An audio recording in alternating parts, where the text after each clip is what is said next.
श्री गणेशाय नमः। श्री नारद महापुराण पूर्व भाग प्रथम पाद व्रत दान और श्राद्ध आदि के लिए तिथियों का निर्णय। श्री सनक जी कहते हैं, ब्राह्मण श्रुतियों और स्मृतियों में कहे हुए जो व्रत दान और अन्य वैदिक कर्म हैं, वे यदि अनिर्णित तिथियों में किए जाएं तो उनका कोई फल नहीं होता। एकादशी, अष्टमी, षष्ठी, पूर्णिमा, चतुर्दशी, अमावस्या और तृतीया ये पर तिथि से विद्ध अर्थ संयुक्त होने पर उपवास और व्रत आदि में श्रेष्ठ मानी जाती है। पूर्व तिथि से संयुक्त होने पर ये व्रत आदि में ग्राह्य नहीं होती। कोई कोई आचार्य कृष्ण पक्ष में सप्तमी, चतुर्दशी, तृतीया और नवमी को पूर्व तिथि से विद्ध होने पर श्रेष्ठ कहते हैं, परंतु संपूर्ण व्रत आदि में शुक्ल पक्ष ही उत्तम माना गया है और अपराह्न की अपेक्षा पूर्वाह्न को व्रत में ग्रहण करने के योग्य काल बताया गया है, क्योंकि वह उससे अत्यंत श्रेष्ठ है। रात्रि व्रत में सदा वही तिथि ग्रहण करनी चाहिए जो प्रदोष काल तक मौजूद रहे। दिन के व्रत में दिन व्यापिनी तिथियां ही व्रत आदि कर्म करने के लिए पवित्र मानी गई है। इसी प्रकार रात्रि व्रतों में तिथियों के साथ रात्रि का संयोग बड़ा श्रेष्ठ माना गया है। श्रवण द्वादशी के व्रत में सूर्योदय व्यापिनी द्वादशी ग्रहण करनी चाहिए। सूर्य ग्रहण और चंद्र ग्रहण में जब तक ग्रहण लगा रहे तब तक की तिथि जप आदि में ग्रहण करने योग्य है। अब संपूर्ण संक्रांतियों में होने वाले पुण्य काल का वर्णन किया जाता है। सूर्य की संक्रांतियों में स्नान, दान और जप आदि करने वालों को अक्षय फल प्राप्त होता है। इन संक्रांतियों में कर्क की संक्रांति को दक्षिणायन संक्रम जानना चाहिए। कर्क की संक्रांति में विद्वान लोग पहले की 30 घड़ी को पुण्यकाल मानते हैं। वृष, वृश्चिक, सिंह और कुंभ राशि की संक्रांतियों में पहले के 8 मुहूर्त अर्थात 16 घड़ी स्नान और जप आदि में ग्राह्य है तथा तुला और मेष की संक्रांतियों में पूर्व और पर की 10-10 घड़ियां स्नान आदि के लिए श्रेष्ठ मानी गई है। इनमें दिया हुआ दान अक्षय होता है। ब्राह्मण कन्या, मिथुन, मीन और धनु की संक्रांतियों में बाद की 16 घटिकाएं पुण्यदायक जाननी चाहिए। मकर संक्रांति को उत्तरायण संक्रम कहा गया है।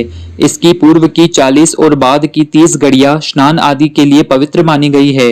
विप्रवर यदि सूर्य और चंद्रमा ग्रहण लगे हुए ही अस्त हो जाए तो दूसरे दिन उसका शुद्ध मंडल देखकर ही भोजन करना चाहिए। धर्म की इच्छा रखने वाले विद्वानों ने अमावस्या 2 प्रकार की बताई है, सीनी वाली और कुहू।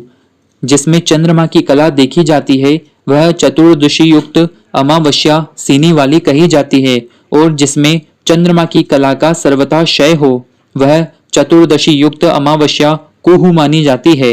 अग्निहोत्री द्विजों को श्राद्ध कर्म में सीनी वाली अमावस्या को ही ग्रहण करना चाहिए तथा स्त्रियों, शूद्रों और अग्नि रहित द्विजों को कुहू में श्राद्ध करना चाहिए। यदि अमावस्या तिथि अपराह्न काल में व्याप्त हो तो क्षय मृत्यु कर्म में पूर्व तिथि और वृद्धि जन्म कर्म में उत्तर तिथि को ग्रहण करना चाहिए। यदि अमावस्या मध्याह्न काल के बाद प्रतीत हो तो शास्त्र कुशल साधु पुरुषों ने उसे भूत विद्या चतुर्दशी से संयुक्त कहा गया है।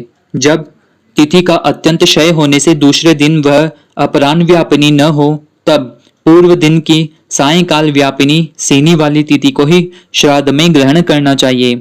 यदि तिथि की अतिशय वृद्धि होने पर वह दूसरे दिन अपराह्न काल तक चली गई हो तो चतुर्दशी विद्या अमावस्या को त्याग दे और कुहू को ही श्राद्ध कर्म में ग्रहण करें। यदि अमावस्या तिथि एक मध्याह्न से लेकर दूसरे मध्याह्न तक व्याप्त हो तो इच्छा अनुसार पूर्व या पर दिन की तिथि को ग्रहण करें।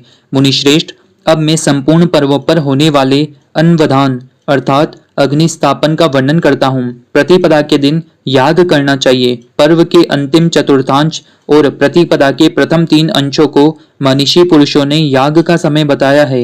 याग का आरंभ प्रातः काल करना चाहिए। विप्रवर, यदि अमावस्या और पूर्णिमा दोनों मध्याह्न काल में व्याप्त हो तो दूसरे दिन ही याग का मुख्य काल नियत किया गया है। यदि अमावस्या और पूर्णिमा दूसरे दिन संगव काल अर्थात प्रातः काल से 6 घड़ी के बाद हो तो दूसरे दिन ही पुण्य काल होता है। तिथिक्षय में ऐसी व्यवस्था जाननी चाहिए। सभी लोगों को दशमी रहित एकादशी तिथि व्रत में ग्रहण करनी चाहिए। दशमी युक्त एकादशी 3 जन्मों के कमाए हुए पुण्य का नाश कर देती है। यदि एकादशी द्वादशी में एक कला भी प्रतीत हो तो संपूर्ण दिन द्वादशी हो और द्वादशी भी त्रयोदशी में मिली हुई हो तो दूसरे दिन की तिथि द्वादशी ही उत्तम मानी गई है। यदि संपूर्ण दिन शुद्ध एकादशी हो और द्वादशी में उसका संयोग प्राप्त होता हो तो रात्रि के अंत में त्रयोदशी आ जाए तो उस विषय में निर्णय बतलाता हूँ। पहले दिन की एकादशी गृहस्थों को करनी चाहिए और दूसरे दिन की विरक्तों को। यदि कला भर भी द्वादशी न रहने से पारणा का अवसर न मिलता हो तो उस दशा में दशमी विद्या एकादशी भी उपवास व्रत करना चाहिए। यदि शुक्ल और कृष्ण पक्ष में 2 एकादशियां हो तो पहली गृहस्थों के लिए और दूसरी विरक्त यतियों के लिए मानी गई है। यदि दिन भर दशमी युक्त एकादशी हो और दिन की समाप्ति के समय द्वादशी में कुछ एकादशी हो तो सबके लिए दूसरे ही दिन की द्वादशी व्रत बतलाया गया है। यदि दूसरे दिन द्वादशी न हो तो पहले दिन दशमी विद्या एकादशी भी व्रत में ग्राह्य है। यदि दूसरे दिन द्वादशी है तो पहले दिन की दशमी विद्या एकादशी भी निषिद्ध ही है। इसीलिए ऐसी परिस्थितियों में द्वादशी को व्रत करना चाहिए। यदि एक ही दिन एकादशी, द्वादशी और रात के अंत के भाग में त्रयोदशी भी आ जाए तो त्रयोदशी में पारणा करने पर 12 द्वादशियों का पुण्य प्राप्त होता है।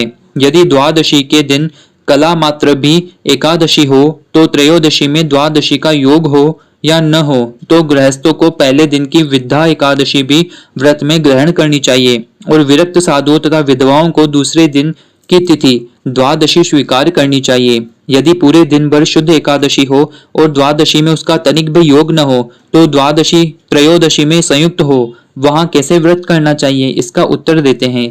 गृहस्थों को पूर्व की एकादशी तिथि में व्रती रहना चाहिए और विरक्त साधुओं को दूसरे दिन की द्वादशी तिथि में। कोई विद्वान ऐसा कहते हैं कि सब लोगों को दूसरे दिन की तिथि में ही भक्ति पूर्वक उपवास करना चाहिए। जब एकादशी दशमी से विद्ध हो, द्वादशी में उसकी प्रतीति न हो तो द्वादशी त्रयोदशी से संयुक्त हो, उस दशा में सबको शुद्ध द्वादशी तिथि में उपवास करना चाहिए। इसमें संशय नहीं है।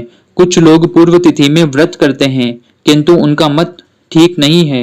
जो रविवार को दिन में, अमावस्या और पूर्णिमा को रात में, चतुर्दशी और अष्टमी तिथि को दिन में और एकादशी तिथि को दिन और रात दोनों में भोजन कर लेते हैं, उसे प्रायश्चित रूप में चंद्रायन व्रत का अनुष्ठान करना चाहिए। सूर्य ग्रहण प्राप्त होने पर 3 प्रहर पहले से ही भोजन न करे।